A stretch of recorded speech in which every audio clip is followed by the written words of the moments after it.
परम श्रद्धेय संतवृंद,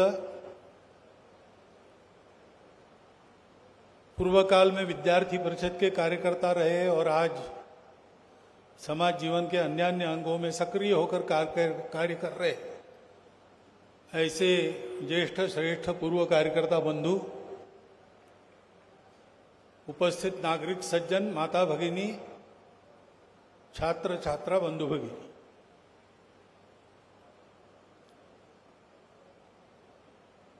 बहुत परिश्रम के बाद कुछ प्राप्त करते हैं तो उसका आनंद होता है और परिश्रम करने वाले उस आनंद के अधिकारी रहते हैं। विद्यार्थी परिषद जिसमें काम करने वाले अधिकांश और मुख्यतः विद्यार्थी है। यद्यपि राष्ट्र पुनर्निर्माण के क्षेत्र में एक बड़े कार्य के अंग के रूप में शिक्षा जगत में शिक्षा परिवार की कल्पना लेकर विद्यार्थी परिषद काम करती है और इसलिए प्राध्यापक बंधु अन्य अन्य प्रकार के सब रहते हैं, लेकिन मुख्य कार्य तो विद्यार्थियों के द्वारा चलता है। दिल्ली जैसे स्थान पर, महत्वपूर्ण स्थान पर एक अच्छा कार्यालय बनाना जिन संगठनों में गृहस्थ कार्य करता है उनको भी बड़ी मुश्किल का काम होता है। ऐसे में विद्यार्थी कार्यकर्ताओं की मेहनत के आधार पर समाज में इतने सालों के कार्य के कारण अपनी जो साख बनी है उसके आधार पर थोड़ा बहुत सहयोग प्राप्त करते हुए ऐसा कार्यालय खड़ा करना ये वास्तव में एक उपलब्धि मानी जाएगी और हम उसको मान रहे हैं और उस आनंद के हम अधिकारी हैं।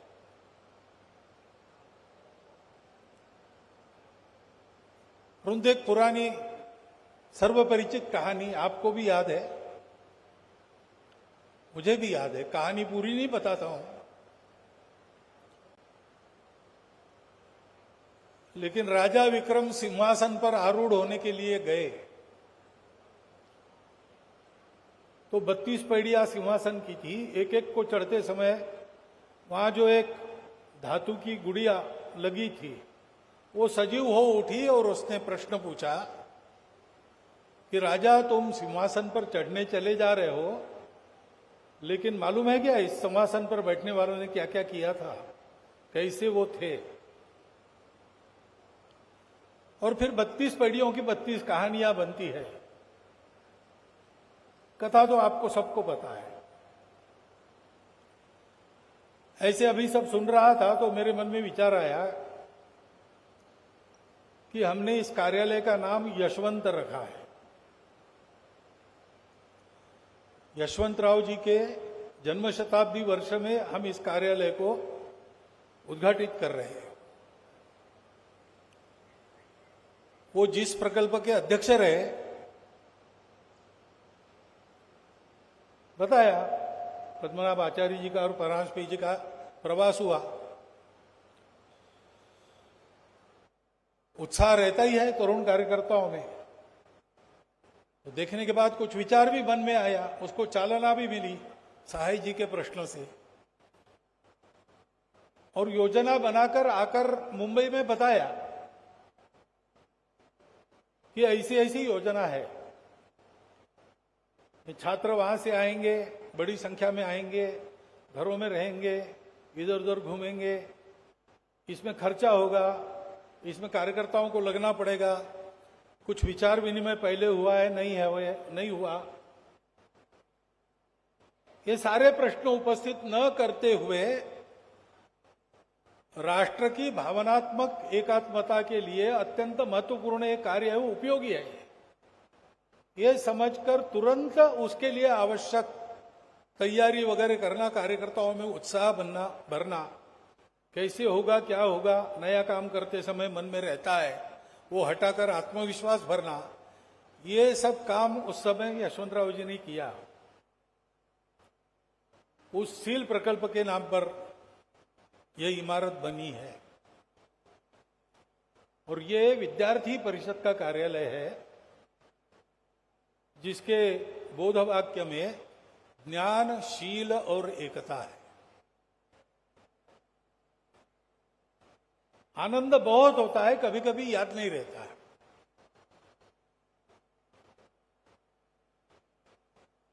आनंद के उत्साह में हम भूल जाते हैं जो नहीं भूलना चाहिए, उसको याद देना पड़ता है। तो इस आनंद में हमारे स्मरण में ये सारी बातें रहनी चाहिए, क्योंकि ये विद्यार्थी परिषद का कार्यालय है। और जैसा बार बार यहां कहा गया कि ये कार्यकर्ताओं की भावनाओं का आलय है।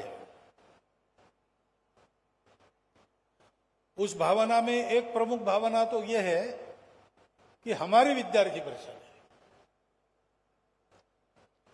हमारी का मतलब हम मालिक है ऐसा नहीं है, हम इसके घटक है। यानी विद्यार्थी परिषद कैसी है ये समझाना है तो विद्यार्थी परिषद के कार्यकर्ताओं को देखिए। जैसे समुद्र कैसा है ये समझाना है तो समुद्र के एक बिंदु को देख लीजिए, पूरा सागर वैसा ही होता है। ऐसे घटक जो होता है वो पूर्ण का संपूर्ण प्रतिनिधि होता है।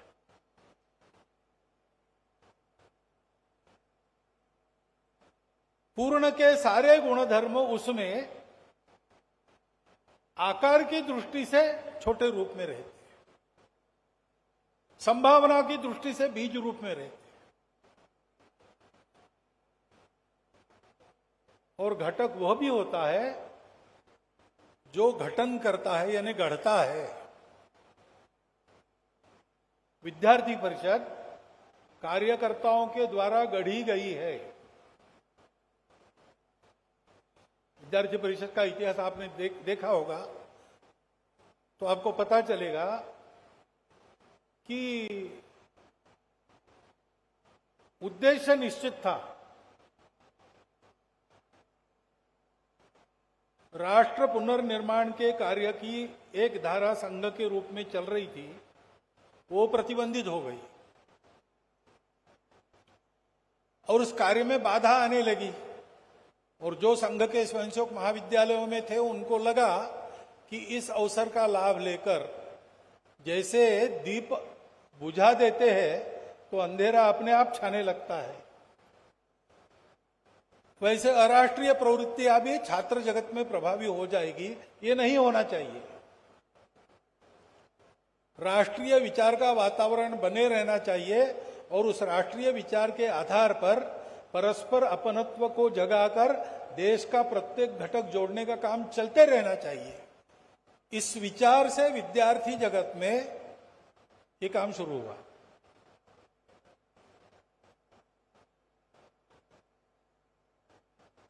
तो उद्देश्य स्पष्ट था,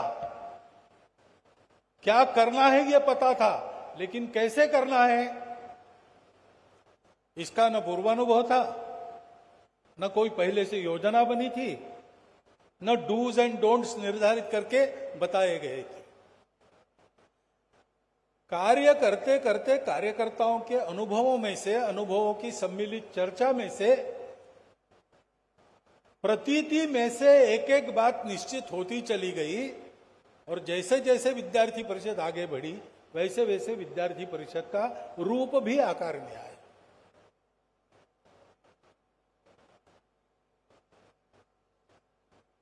तो गढ़ने वाले कार्यकर्ता है। हमारी विद्यार्थी परिषद यानी विद्यार्थी परिषद के हम अंश मात्र लेकिन संपूर्ण प्रतिनिधि है।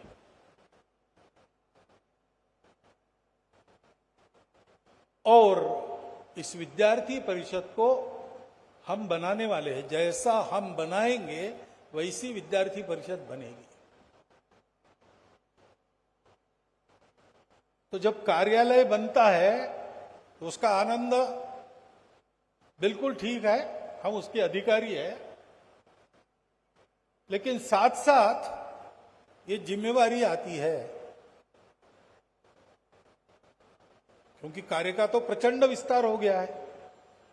सबसे बड़ा विद्यार्थी संगठन अपना हो गया है। 58 लाख की सदस्यता अभी बताई गई। सर्वत्र काम है, लेकिन अपने देश के विस्तार को देखते हैं, अपने देश के शिक्षा जगत की व्याप्ति को देखते हैं, तो अभी काम और बहुत बाकी है। केवल व्याप्ति के दृष्टि ही अभी बहुत बाकी है। भावनात्मक एकता का संस्कार वो पूर्ण संपृक्त हो जाए प्रत्येक हृदय में विद्यार्थी के, इसको देखते तो और बहुत बाकी है। और इसलिए एक जिम्मेवारी आती है, कार्यालय खड़ा हो गया तो कार्य का आलय बन जाए, विद्यार्थी परिषद उसमें से बढ़ने में मदद हो। काम बड़ा होता है, छोटा रहता है, तब थोड़े साधनों में चला लेते हैं। बड़ा होता है तो और साधनों की आवश्यकता पड़ती है। और बड़ा होकर जब राष्ट्र जीवन में एक महत्वपूर्ण स्थान जो प्राप्त करता है, तो फिर और उसके लिए तरह तरह के साधनों की आवश्यकता पड़ती है।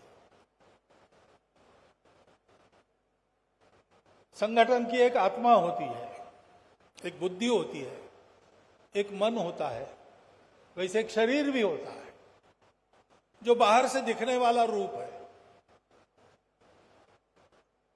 बाहर से दिखने वाला रूप दरिद्री है तो संगठन की उपेक्षा होती है, और वैभव संपन्न है तो संगठन के प्रति मत्सर बढ़ता है, और कभी कभी ध्यान नहीं दिया तो दशा बदलती है, साथ में दिशा भी बदल जाती है, इसकी चिंता करनी पड़ती है। और इसलिए बहुत ज्यादा तामझाम वाला ऐसा भी नहीं चाहिए, और कोई सुविधा ही नहीं है कार्य की दृष्टि से, ऐसा भी नहीं चाहिए। एक मध्यम मार्ग लेके कार्यकर्ताओं को चलना पड़ता है। ये सब सोचने वाले कार्यकर्ता होते हैं, उनकी सोच में सारी बातें स्पष्ट रहती है, तभी ऐसा होता है जैसा हो रहा है विद्यार्थी परिषद में। इस कार्यालय को भी आप देखेंगे तो ऐसे ही हो रहा है, परंतु सोच विचार करके उसको बनाने में प्रत्यक्ष परिश्रम जिनका लगता है वो कम होते हैं। बाकी हम सारे लोग हैं, उस कार्यालय को देखकर हमको ये समझना चाहिए,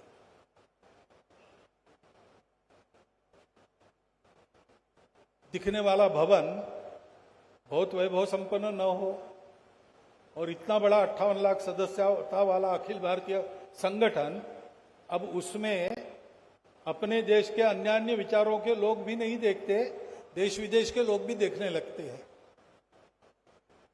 तो देखने पर उनको और देखने की इच्छा हो, इतना कम से कम भद्र चाहिए, ऐसा विवेक है।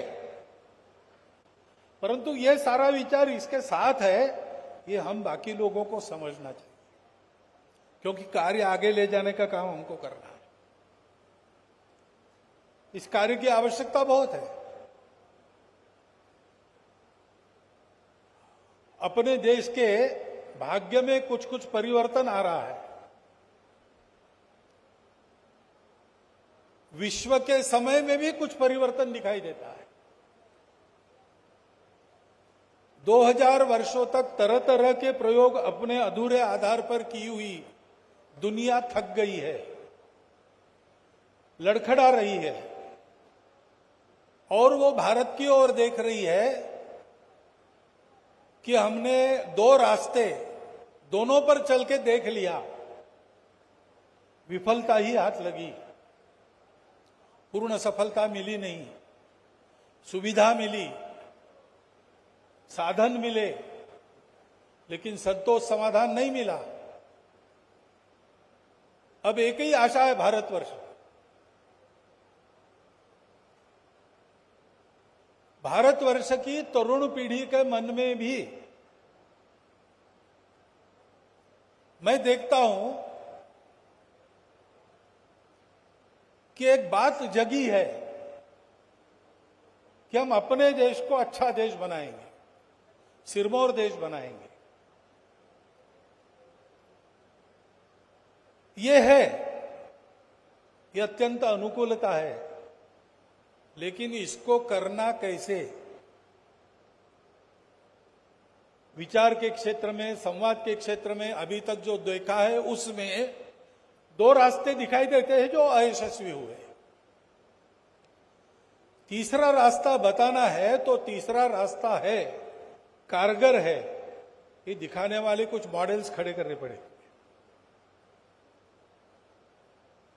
इतने दिन हम उसी अधूरे विचार के आधार पर शिक्षा में पोषित हुए, उसके हमारे विचार बन गए। डीकॉलोनाइजेशन डीकॉलोनाइजेशन हम कहते हैं, लेकिन हम कहने वाले हैं वो भी थोड़े थोड़े कॉलोनाइज होके आए हैं। तो मूल में जाकर सोचते हुए पूर्ण डीकॉलोनाइज्ड मन से, बुद्धि से विचार करके अपने देश के भाग्य के रास्ते को देखना पड़ेगा, आरेखित करना पड़ेगा। उसके आधार पर हमको अपने प्रयोग करने पड़ेंगे। और ये काम कौन कर सकता है? अधिक उत्तम रीति से तरुण कर सकता है। सौभाग्य से उसमें आज ये उमंग भी है। यह देश बनाएंगे ऐसा, आजादी जिसमें खिलती हो, फिर शांति सुमति उन्नति सरिता पग पग आकर मिलती हो। इस प्रकार का देश बनाने की आकांक्षा तरुणों में है। प्रतिभा का नवोन्मेष है, उत्साह है, परिश्रम की क्षमता है। दिशा चाहिए। दिशा के लिए जो ज्ञान चाहिए वो ज्ञान चाहिए, और वो ज्ञान आता है एकता में से। हमारी दृष्टि एकता की है। बहुत घूम फिर के आज विज्ञान भी वहां पर आ रहा है। वो भी कह रहे हैं कि everything started with A pre existing universal consciousness. हम जो कहते हैं सर्वम खलविदम ब्रह्मम, इसका ये अंग्रेजी भाषांतर है। विज्ञान भी उधर घूम कर आ रहा है। हमारे पास वो ज्ञान है, लेकिन उस ज्ञान को पाने के लिए एकता की जरूरत है, एकात्मता की जरूरत है। उसका निर्देश हमारे संविधान में है, भावनात्मक एकात्मता।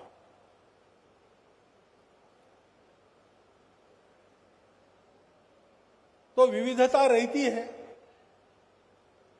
प्रकृति के कारण भी विविधता रहती है, लेकिन एकात्मता की भावना है तो विविध स्वभावों के लोग, विविध भाषाओं के लोग, विविध पंथ संप्रदायों के लोग, विविध जाति उपजाति के लोग इकट्ठा एक राष्ट्र के नाते अपने राष्ट्र को बढ़ाकर विश्व कल्याण में लगाते हैं।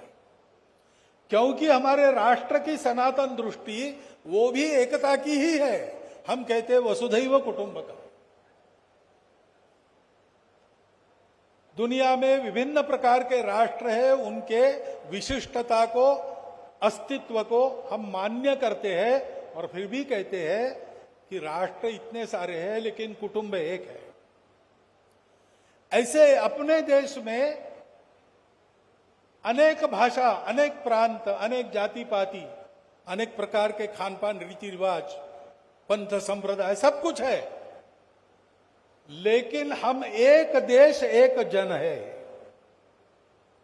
हम एक राष्ट्र है और विदेशियों के बनाए हुए राष्ट्र नहीं है हम। हमारा जो पूर्ण विचार का दृष्टिकोण है उसमें राष्ट्र की हमारी अपनी एक कल्पना है, वो हम सबको जोड़ती है। इस देश की जो भाषाएं हैं, जाति है, पंथ संप्रदाय, सबको जोड़ती ही है।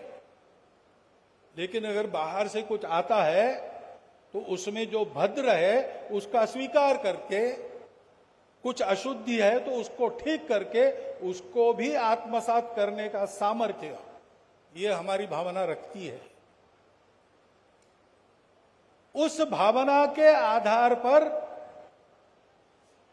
हम एक होकर परिश्रम करेंगे तो हमारा उद्यम बनेगा, और उसी भावना के आधार पर एक नई दृष्टि लेकर हम सारी बातों को देखेंगे तो हमारे लिए हमारे पूर्वजों का वो विश्व कल्याणकारी ज्ञान वो भी साक्षात हो जाएगा। आज की परिस्थिति में काल सुसंगत उसका उपयोग करके उसके तफसील भरने में हम सफल हो जाएंगे।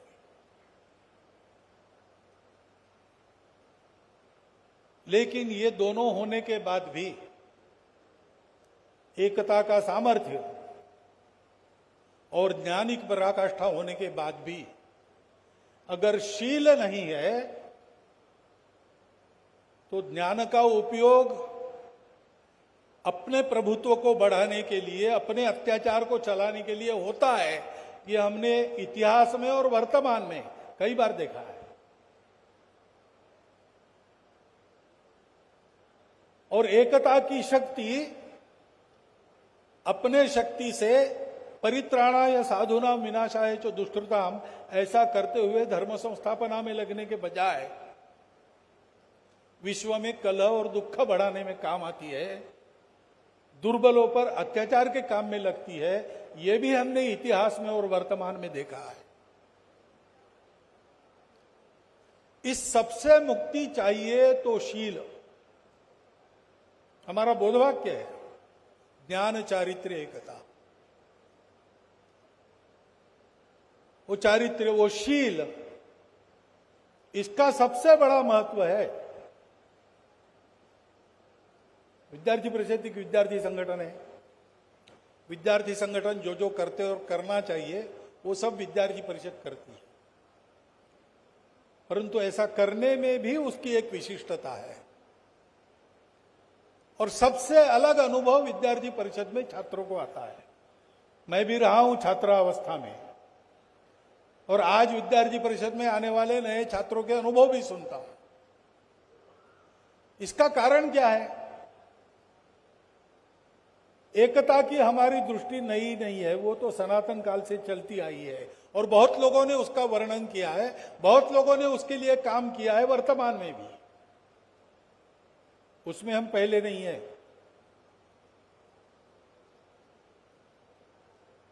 और एक संपूर्ण ज्ञान लेके तरह तरह के प्रयोग करके कुछ करना, इसके बारे में भी हम पहले नहीं है। ये विचार भी पहले से आया है, परंतु ये सारा प्रत्यक्ष हो इसलिए एक प्रवृत्ति की आवश्यकता होती है जिसमें स्वार्थ नहीं है, जिसमें भेद नहीं है। तेरा वैभव अमर रहे मां, हम अधीन चार रहे न रहे, ऐसे उत्कट समर्पण की इच्छा लेकर जब आदमी उद्यम करता है तब वो उद्यम देश को और विश्व को लाभकारी होता है। उस शील का एक अनुशासन होता है। उस अनुशासन की पालना के लिए अपने नित्य क्रियाकलापों में उसकी आदत रखनी पड़ती है। अपने और अपने साथियों के ऐसे आचरण से एक वातावरण बनाना पड़ता है जिसमें समाज भी अपने आचरण को लेकर चलता है। विद्यार्थी परिषद का छात्र जगत में, शिक्षा जगत में चलने वाला काम समाज परिवर्तन का साधन बनेगा कैसे? तो विद्यार्थी परिषद एक संगठन के नाते और विद्यार्थी परिषद के एक कार्यकर्ता, विद्यार्थी परिषद के कार्यकर्ता के नाते, व्यक्ति के नाते उदाहरण बनेंगे जिससे वातावरण बनेगा। ये नित्य जीवन में जीवन भर करने का काम है। जीवन भर करना है तो आदत चाहिए। अनेक प्रकार के मोह आकर्षण सामने आते हैं, अनेक प्रकार के भय बाधाएं अपने रास्ते में उपस्थित होती है। उपेक्षा हो, प्रतिकूलता हो, अनुकूलता हो, उदये सविता रक्तौ रक्तश्चास्तमने तथा। सूर्य उदय में भी और अस्त में भी रंग उसका एक होता है। संपत्तौ च विपत्तौ च साधु नाम एक रूप। जो अच्छे लोग होते हैं, शीलवान लोग होते हैं, संपत्ति के काल में या विपत्ति के काल में उनका आचरण समान होता है। आचरण उस शील की अभिव्यक्ति है, चारित्र्य उस शील की अभिव्यक्ति है, उसको तैयार होना पड़ता है। ये सारी बातें विद्यार्थी परिषद ने आज तक बहुत कायदे से सुरक्षित रखी है अपने संगठन, और हम सबको ऐसा करते समय मिलकर चलना पड़ता है। दुर्जन जितने जल्दी इकट्ठा होकर काम करने लगते हैं, सज्जन उतनी ही देर लगाते इकट्ठा आने में। ये स्वभाव सज्जनता का है, ऐसा कहते हैं। लेकिन आदमी जोड़ने की अपनी जो कला है, उससे हमने ये भी बात गलत सिद्ध कर दी है। वो आदमी जोड़ने की कला कैसी थी, उसका प्रत्यक्ष उदाहरण यशवंतराव जी थे। उनके गौरव समारोह में बाला साहब ने, संघ के तृतीय सरसंघ चालक जी ने ये कहा था कि प्रोफेसर यशवंतराव केळकर डॉक्टर हेडगेवार कुलोत्पन्न है। इस एक वाक्य में उनका सारा परिचय आता है। जैसे लोग मिले वैसे लेकर, उनको जैसा चाहिए वैसा बनाकर जीवन पर्यंत वो एक होकर चलते रहे, और ऐसे एक होकर चलने वाले अनेकों को बनाए। ऐसा उनको बनाने वाले जैसे डॉक्टर हेडगेवार थे, वैसे यशवंतराव केळकर भी थे।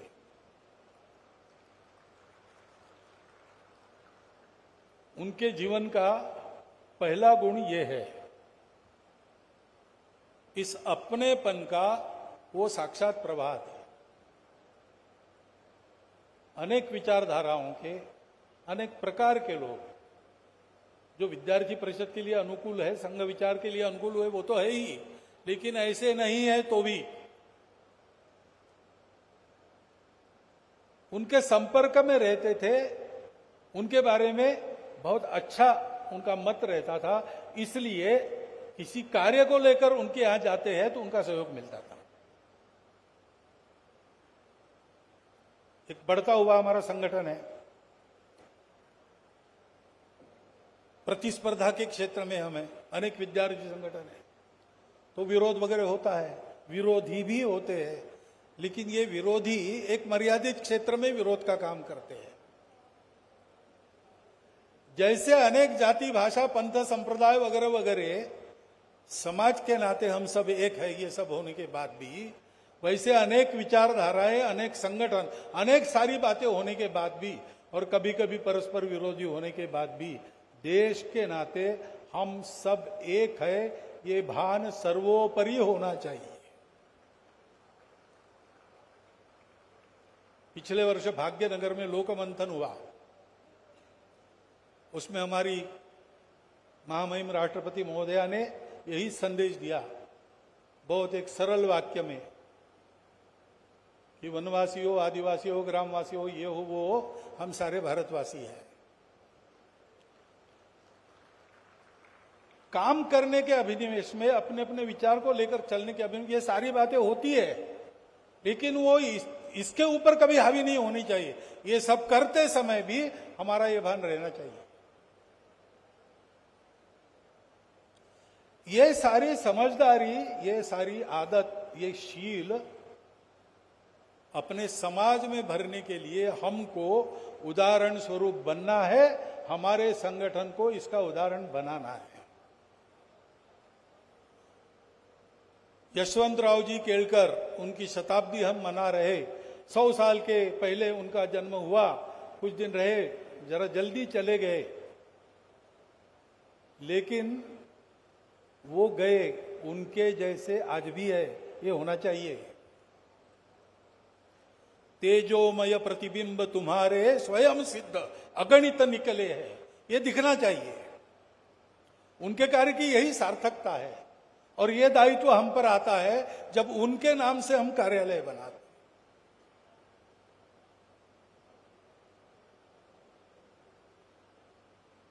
सील की जमीन पर जब ये सारे क्रियाकलाप चलते हैं, तो सील की जो भावना है एकात्मता की, ध्यान रखनी पड़ती है। सील का प्रकल्प शुरू हुआ, वो कोई संगठन के विस्तार के दृष्टि से बड़ी लोकप्रियता मिलेगी इस अनुमान से नहीं। वो तो इसलिए शुरू हुआ कि एक होकर भी एकता की भावना का अभाव कार्यकर्ताओं को खटका, और हम इस कार्य को कर रहे हैं ऐसा होते हुए भी इस प्रकार का अभाव है कि हमको शोभा नहीं देता, ऐसा उनको लगा। और इसलिए जहां जहां ये भेदों की खाइयां खड़ी हुई है, वहां वहां दौड़ना, उसको पूरा करना, कभी ऐसी खाइयां फिर से उत्पन्न न हो, इतना हृदय में प्रेम, अपने हृदय का प्रेम उंडेल कर करना, ये भावना कार्यकर्ताओं की, उसके चलते ये काम खड़े हुए। यहां एक कार्य का आलय खड़ा हो गया, तो यहां आने वाले प्रत्येक व्यक्ति को इस कार्यालय में इसी वातावरण का अनुभव होना चाहिए। ये हम सबका दायित्व है। इस कार्यालय के कारण अपने इस कार्य की गति और बढ़े, जैसे विस्तार होगा वैसे इस गुणवत्ता के साथ सर्वदूर समान गुणवत्ता लेकर वो कार्य बढ़ता चले, इसका दायित्व हमारा होगा। और इसलिए ऐसा संगठन इस नाते विद्यार्थी परिषद आगे बढ़े, और विद्यार्थी परिषद के कार्यकर्ता के नाते हम ऐसे होकर आगे बढ़े, इसको हमको करना पड़ेगा, ये हमारा दायित्व है। आज का आनंद मनाते समय इसका स्मरण रखना। आज एक आनंद है, संस्कार का शास्त्र ऐसे है कि जहां आनंद होता है वहां संस्कार है, और जहां उत्कृष्टता होती है वहां आनंद आता है। आप किसी उत्तम गीत को सुनो, आप जा रहे हो तो थोड़ा 2 कदम रुक कर 2 मिनट सुनकर जाएंगे आप, क्योंकि वो गीत उत्कृष्ट है, सुनने में आपको आनंद आ रहा है। आप गीत गाने के लिए खड़े हो जाओ और आपका गीत उत्कृष्ट हो जाए, तो कोई कहे ना कहे, आपको अंदर एक अनुभव होता है आनंद का। और ऐसे गीत जब सुनते हैं या बोलते हैं, तो उस गीत के शब्दों के अंदर जो भावना है वो सीधी हृदय के अंदर उतरती है, सुनने वालों के भी, गाने वालों के भी। प्रत्यक्ष अनुभव है। जहां उत्कृष्टता है वहां आनंद है, और जहां आनंद है वहां संस्कार है। आज के आनंद में इस संस्कार का स्मरण रखना है।